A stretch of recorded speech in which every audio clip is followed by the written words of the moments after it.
नमस्कार दोस्तों, मैं हूं अजय चौधरी और आज हम कर रहे हैं जो आरपीएससी का सेकंड ग्रेड का जीके का पेपर हुआ है 1 मई 2017 को।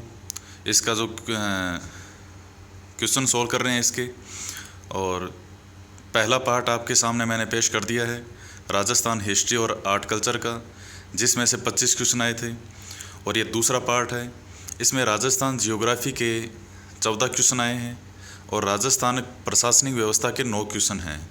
तो टोटल 23 क्वेश्चन आ गए राजस्थान की जियोग्राफी और राजस्थान के प्रशासन में से। तो राजस्थान का जो है वो काफ़ी पोर्शन पूछा है इसमें, और आपका जो भी स्कोर बनता है देखिए इस की के हिसाब से, तो आप नीचे ज़रूर लिखिए कमेंट बॉक्स में। और अगर आपको लगता है किसी क्वेश्चन का आंसर कुछ और है या इसका ये हो सकता है, तो वो भी आप निश्चित रूप से लिखिएगा। अगर उसमें कुछ करेक्शन करने वाला हुआ तो ज़रूर करेक्शन करेंगे। देखिए, हम बात करते हैं कि कौन सा ज़िला है जिसकी सीमा गुजरात को स्पर्श नहीं करती। देखिए, बाकी जो तीनों ऑप्शन होंगे इसमें गुजरात को करती होगी, लेकिन प्रतापगढ़ की जो लोकेशन है वो गुजरात की तरफ इसकी लोकेशन ही नहीं है। नीचे डूंगरपुर, बांसवाड़ा ये डिस्ट्रिक्ट हैं, प्रतापगढ़ की टच करती है मध्य प्रदेश को, ना कि गुजरात को। तो ये मैप से आया हुआ क्वेश्चन है। उसके पश्चात है, मध्य अरावली श्रेणी में स्थित जो पहाड़ियाँ हैं उनको क्या कहा जाता है? तो उनको कहा जाता है मेरवाड़ा की पहाड़ियाँ। आपको जो मैंने वीडियो अपलोड किया था कुछ टाइम पहले कि राजस्थान के पर्वत, पठार और मैदान, उसमें मैंने आपको 26 अप्रैल से पहले का अपलोड किया हुआ था। तो 26 अप्रैल के लिए भी कहा था कि उसमें क्वेश्चन आएगा, और आज वाला जो पेपर है इसमें 2 क्वेश्चन आए हैं उस वीडियो में से। मेरवाड़ा वाला क्वेश्चन भी आया है जो कि उसी वीडियो में है, राजस्थान के पर्वत पठार वाले में, और दूसरा है बोराट का पठार। ये दोनों क्वेश्चन उस वीडियो में से हैं। तो क्या कहा जाता है इनको? मेरवाड़ा की पहाड़ियाँ। इसरो 2007 की जो रिपोर्ट है उसके अनुसार राजस्थान में मरुस्थलीकरण जो है वो कितना है, कितना भाग है? तो उनके अनुसार 67%। उसके बाद हम बात करते हैं कि बीहड़ प्रभावित जो ज़िले हैं वो कौन कौन से हैं। तो बीहड़ के बारे में राजस्थान के पर्वत पठार वाले वीडियो में, हाँ, ये क्वेश्चन भी उसी वीडियो से है। 3 क्वेश्चन जो हैं वो उस एक पर्वत पठार वाले वीडियो से हैं। बीहड़ मैंने आपको बताया था कि जब चंबल नदी बहती है ये कोटार, धौलपुर, सवाई माधोपुर इस तरफ, तो उसका तेज़ बहाव के कारण साइड में जो चट्टानें हैं उनका कटाव हो जाता है, और कटाव होने के कारण साइडों में खाली जगह बन जाती है जिसमें डाकू वगैरह रहते हैं। तो जो उनके लिए सबसे सुरक्षित स्थान है तो उनको कहा जाता है बीहड़। तो कोटा, सवाई माधोपुर और धौलपुर, ये जो युग्म है इनका वो बिल्कुल सबसे ज़्यादा सही है। और सबसे ज़्यादा बीहड़ वाला जो हिस्सा वो कौन सा है? वो पर्टिकुलर धौलपुर में है। सही युग्म नहीं है। तो ये पूछा गया इसमें कि जो बनास की सहायक नदी है, और बाकी 3 ऑप्शन में है उनमें जो भी नदियां हैं उनकी वो सहायक है, लेकिन कौन सा सही युग्म नहीं है? तो बनास की सहायक नदी सागी नहीं है। तो सागी किसकी सहायक नदी है? लूणी नदी की सहायक नदी है जो जालोर के जसवंतपुरा की पहाड़ियों से निकलती है। तो नेक्स्ट बात करते हैं हम कि रुंडित सरिता, ये कौन सी नदी को कहा गया है? तो ये जयपुर के बैराट का जो पठार है वहीं से निकलने वाली है बाणगंगा, जयपुर से निकलती है ये, इसे कहा जाता है रुंडित सरिता। राजस्थान में जो पश्चिमी राजस्थान है वहाँ पश्चिमी रेतीला मैदान की जो पूर्वी सीमा है वो कौन सी समवर्षा रेखा है? कौन सी समवर्षा रेखा के द्वारा विभाजित होता है? तो ये है 25 सेंटीमीटर की वर्षा रेखा। बहुत सिंपल ही सामान्य से क्वेश्चन है ये। उसके पश्चात है कि बालूका स्तूप मुक्त कौन से हैं? जो स्थानों के नाम दिए गए हैं इस क्वेश्चन में कि बालूका स्तूप कहाँ नहीं है, तो फलोदी पोखरण जो है वहाँ बालूका स्तूप नहीं है। जो कि बाकी जिनके नाम दिए गए हैं शिव वगैरह उनके नाम वहाँ हैं। बांकापट्टी, बांकापट्टी कहाँ पे है?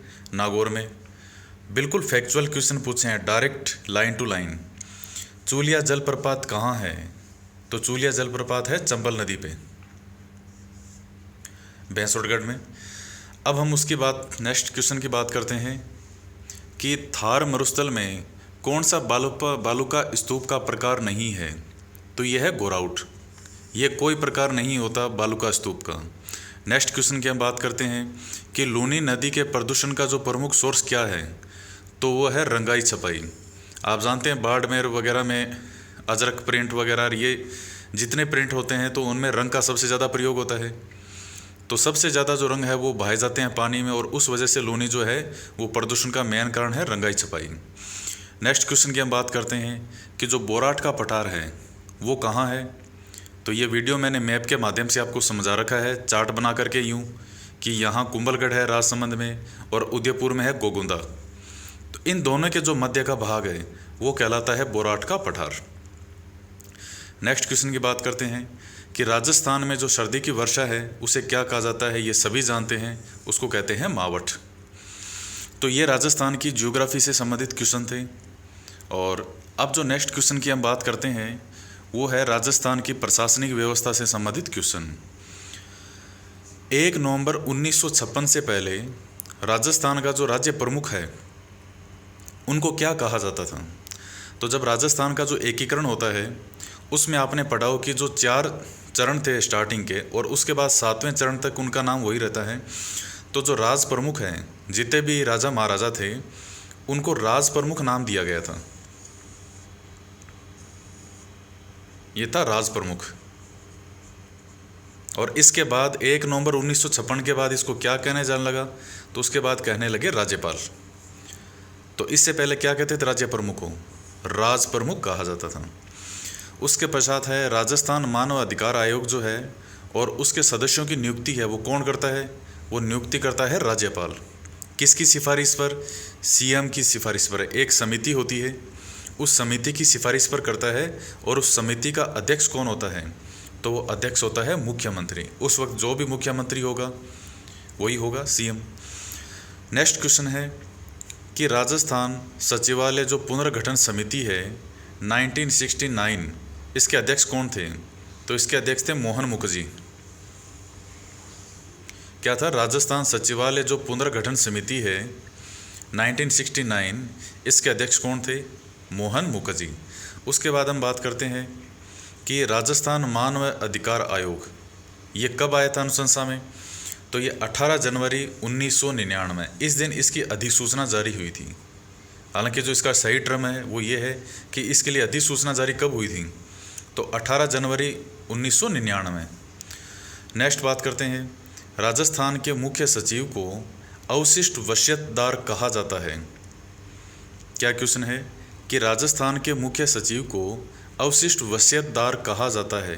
क्यों, अवशिष्ट से मतलब आप समझ लीजिए एक्स्ट्रा, अवशिष्ट जो बच जाता है, तो अवशिष्ट वसीयतदार क्यों कहा जाता है, जो काम इसके नहीं होते वो भी काम ये कर देता है।